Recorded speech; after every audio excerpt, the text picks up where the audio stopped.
किसी ने सही कहा है कि आवाज ऊंची हो तो कुछ लोग सुनते हैं, लेकिन अगर बात ऊंची हो तो बहुत सारे लोग सुनते हैं। दोस्तों, एक छोटी सी कहानी। ये कहानी एक लड़के की है। एक 20 साल का लड़का जो सेठ के यहाँ पर नौकरी करता था। उसके माँ बाप इस दुनिया में नहीं थे। उसकी जिंदगी बड़ी परेशानी में चल रही थी। वह रोज पैसे कमाने बाहर जाता था और फिर घर आकर स्वयं ही खाना बनाता था और खाना खाकर सो जाता था। एक दिन उसने देखा कि एक बूढ़ा फकीर अपनी पीठ पर 3 ठेले लेके एक शहर से दूसरे शहर की ओर जा रहा था। वह काफी बूढ़े भी थे और काफी देर से वह यूं ही सफर कर रहे थे और आखिरकार कुछ दूर और सफर करने के बाद वह चलते चलते थक कर एक पेड़ के नीचे बैठ गए। तभी उनकी नजर एक नौजवान युवक पर पड़ी जो उसी रास्ते से जा रहा था और वह भी उसी दिशा में जा रहा था जिस दिशा में उन बूढ़े फकीर को जाना था। तभी वह लड़का उन बूढ़े फकीर के पास से होकर गुजरा। इस पर वह फकीर उस लड़के से कहते हैं, सुनो बेटा, क्या तुम मेरी थोड़ी सी मदद कर सकते हो? ये ठेला बहुत भारी है और मैं बूढ़ा हो चुका हूँ। मैं ज्यादा समय तक इनका बोझ नहीं उठा सकता और मैं बहुत थक भी चुका हूँ। तो क्यों ना तुम मेरे एक ठेले को ले लो और मुझे उस दूसरे गांव तक पहुंचा दो। इसके बदले में मैं तुम्हें 10 स्वर्ण मुद्राएं दूंगा। वह लड़का उन फकीर की सारी बातें सुनता है और उन फकीर से कहता है, कोई बात नहीं बाबा, मैं आपकी मदद करने के लिए तैयार हूँ। कहिए, आपको कहाँ जाना है? ऐसा कहकर उस लड़के ने उन फकीर का एक ठेला उठा लिया और अपने कंधे पर ले लिया। तभी उस जवान लड़के को यह एहसास हुआ कि यह ठेला तो सचमुच बहुत भारी है। वह लड़का और फकीर दोनों रास्ते में आगे की ओर बढ़ चले। कुछ दूर आगे चलने के बाद देखते ही देखते वह गांव खत्म होने लगा और अब एक सुनसान रास्ता आगे की ओर जा रहा था।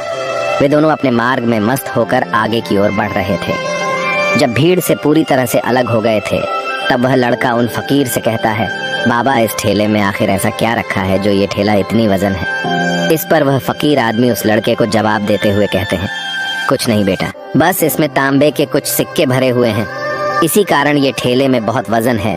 उन फकीर की यह बात सुनकर वह लड़का मन ही मन सोचने लगा, लगता है ये बाबा जरूर कोई व्यापारी है, तभी तो इतने सारे तांबे के सिक्के लेकर चल रहे हैं। और फिर तभी उसके मन में एक ख्याल आया कि मुझे क्या करना है, मुझे तो खाली ये ठेला दूसरे गांव तक पहुंचाना है। बस इतना ही। जैसे ही उसके मन में ये ख्याल आया, उसने तांबे के सिक्कों का वह ख्याल मन से निकाल दिया और अपनी धुन में मस्त होकर वह आगे की ओर चलने लगा। चलते चलते कुछ और समय बीता और वे दोनों एक नदी के किनारे जा पहुंचे। वह लड़का हट्टा कट्टा था और काफी चुस्त और तंदुरुस्त भी था, इसलिए वह बिना सोचे समझे उस नदी में उतर जाता है। किंतु वह फकीर अब भी किनारे पर ही खड़े थे। इस पर वह लड़का उन फकीर से कहता है, क्या हुआ? बाबा, चलिए आइए, हमें ये नदी पार करनी होगी, तभी तो हम उस गांव तक पहुंच पाएंगे। इस पर वह फकीर उस लड़के से कहते हैं, मैं जानता हूँ बेटा कि हमें ये नदी पार करनी ही होगी, लेकिन जैसा कि तुम जानते हो मैं अब बूढ़ा हो चुका हूँ और 2-2 ठेले लेकर मैं यह नदी पार नहीं कर सकता। कहीं मेरा पाँव फिसल गया तो क्या होगा?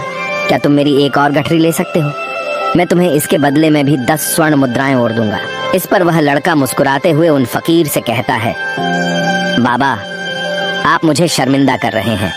यदि आप मुझे स्वर्ण मुद्राएं ना भी दें तो भी मैं आपका कार्य अवश्य करूंगा। मैं आपको उस दूसरे गांव तक जरूर पहुंचाऊंगा। इस पर वो फकीर मुस्कुराते हुए उस लड़के से कहते हैं, बेटा, तुम तो बड़े ही भले इंसान लगते हो। इतना कहकर उन्होंने वह दूसरी गठरी भी उस लड़के को थमा दी। उस लड़के ने जब वह दूसरी गठरी अपने कंधे पर रखी तो वह गठरी भी उसे बहुत ज्यादा भारी लगी, लेकिन उसने वहां पर कुछ नहीं कहा। जैसे तैसे उन दोनों ने नदी पार की। नदी पार करने के बाद बातों बातों में ही उस लड़के ने उन फकीर से कहा, बाबा, आखिर इस दूसरी गठरी में क्या है? इस गठरी में भी बहुत वजन है। इस पर वह फकीर उस लड़के को जवाब देते हुए कहते हैं, बेटा, इसमें चांदी के सिक्के हैं, इसी कारण यह गठरी भी बहुत वजनी है। उन फकीर की ये सारी बातें सुनकर अब उस लड़के का दिमाग तेजी से काम करने लगा था। वह यह सोच रहा था कि एक ठेले में तांबे के सिक्के हैं और दूसरी में चांदी के। ऐसा प्रतीत होता है मानो यह फकीर बाबा कहीं दूर से आ रहे हैं और उन्होंने अपनी सारी जमीन जायदाद बेचकर ये सारे सिक्के इकट्ठे किए हैं, तभी तो वह इतना धन लेकर चल रहे हैं। लेकिन वह लड़का उन फकीर से कुछ नहीं कहता और वे दोनों चुपचाप मार्ग में आगे की ओर बढ़ते चले जाते हैं। कुछ दूर आगे बढ़ने के बाद एक बार फिर एक सुनसान राह आती है। उस सुनसान रास्ते को देखते ही उस लड़के के मन में तरह तरह के विचार उत्पन्न होने लगते। वह यह सोचने लगा, अरे यह तो सुनसान जगह है, अगर मैं ये सिक्के लेकर यहाँ से भाग जाऊं तो ये फकीर मुझे कब तक दौड़ाएंगे।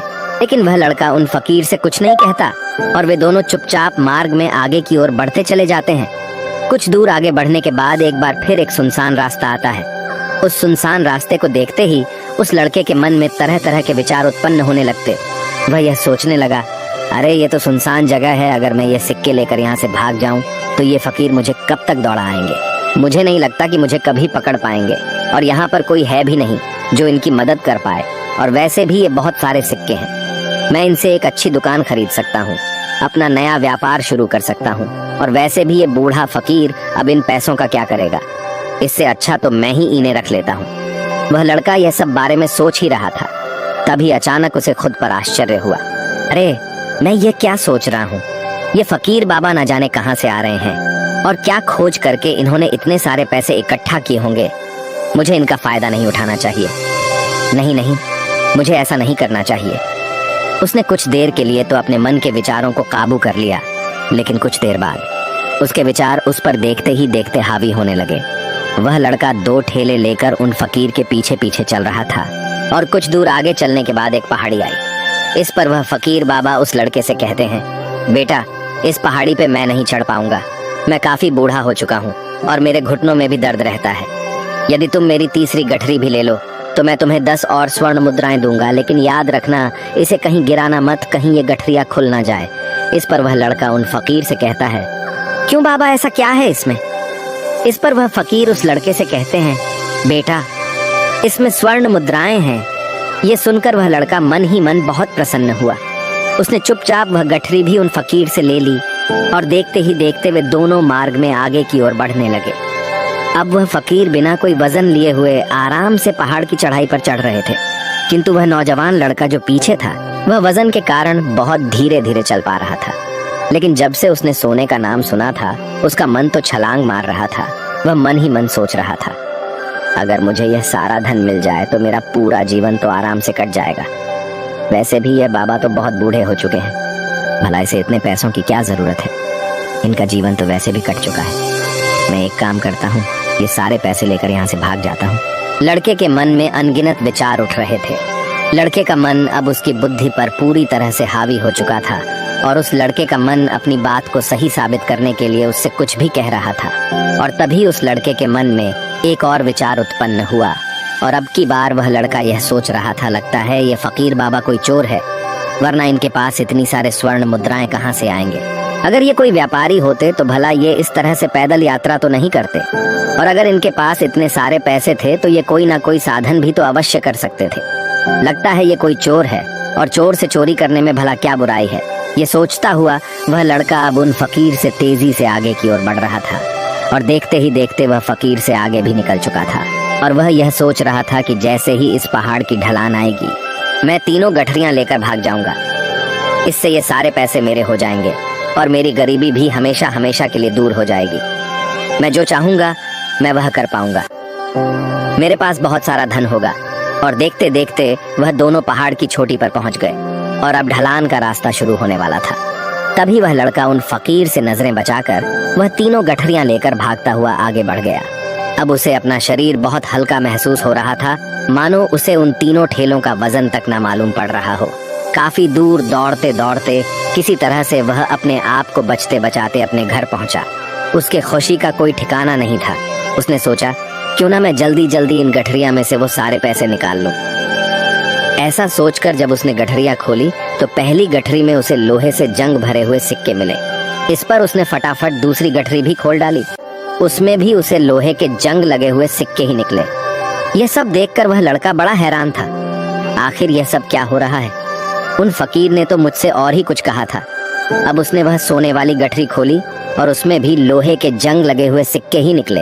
यह देखकर वह लड़का बड़ा क्रोधित हुआ।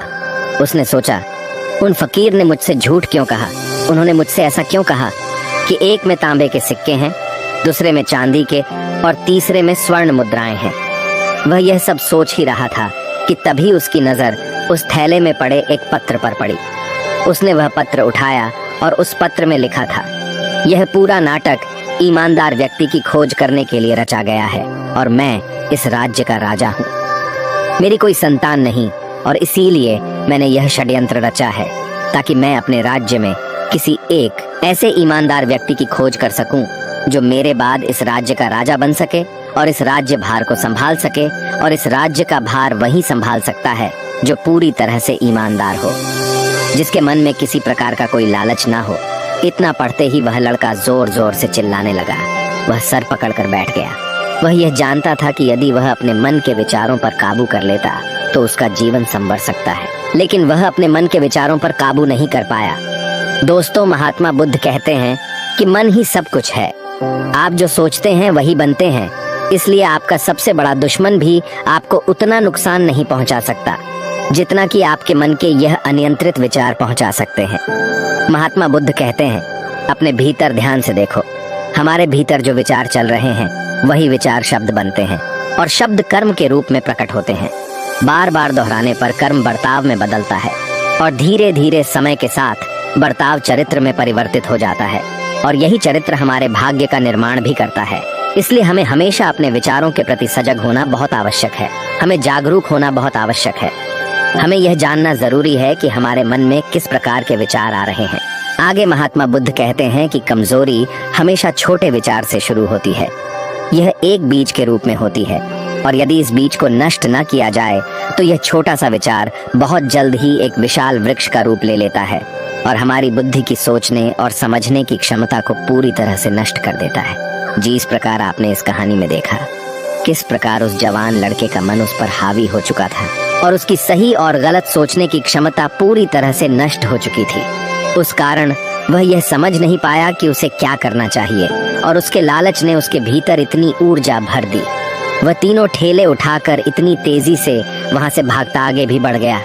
इसीलिए जब आपके मन में पहली बार कोई गलत विचार उत्पन्न हो तभी उसे जड़ से उखाड़ देना चाहिए, अन्यथा वह विशाल वृक्ष का रूप ले लेगा और आपको किसी न किसी गलत राह पर वह ढकेल ही देगा।